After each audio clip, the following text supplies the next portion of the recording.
I guess we're doing this. In the latest game of environmental whack-a-mole, we're back in the Everglades, a popular spot for this trending political hobby. In the late 1960s, the Everglades Jetport was pitched as the largest airport in the world, a gateway for the age of supersonic travel. But the dream crashed before it took off, as this airport would have drained and paved over the heart of the Everglades, arguably the most critically important and unique wetland on Earth. After releasing a report of the proposed environmental travesty this would have caused, Wisconsin Senator Gaylord Nelson memorably stated that either we stop the jetport or we publicly admit that we're going to destroy the Everglades.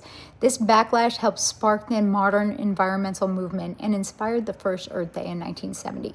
The jetport was abandoned, leaving behind a lonely runway and a sea of grass.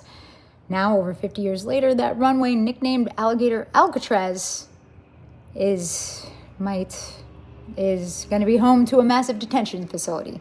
Supporters say that it's the perfect spot, already disturbed, isolated, and promising jobs. They wouldn't need much of a perimeter, but as you can see right here, this is me in the Everglades not being eaten by either an alligator or a python.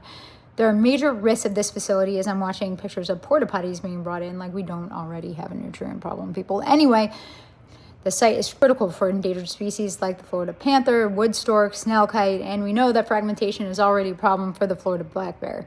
Paving and fencing would carve up the wild spaces that they depend on. Disruption of water flow. Any new construction, if that does happen, could block or divert water and doing decades of restoration work. And there will be pollution risks. Runoff, sewage, and chemicals from the facility could leach into wetlands, contaminating water for wildlife and people. In addition, light noise and human disturbance can disrupt animal behavior. Invasive species could spread because buildings and clearing land, roads, could allow those invasives that are more resilient to outcompete native species in a disturbance.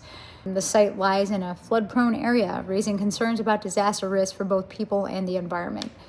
The Everglades isn't just wildland. It filters drinking water for millions, protects communities from storms, supports wildlife. It's just so economically valuable. We're putting a facility in a tourist spot. I don't know how that's going to work out. But anyway, the question we face is simple. Will we protect this fragile ecosystem, or will we put more economic stress on us in the future when we have to fix the impacts?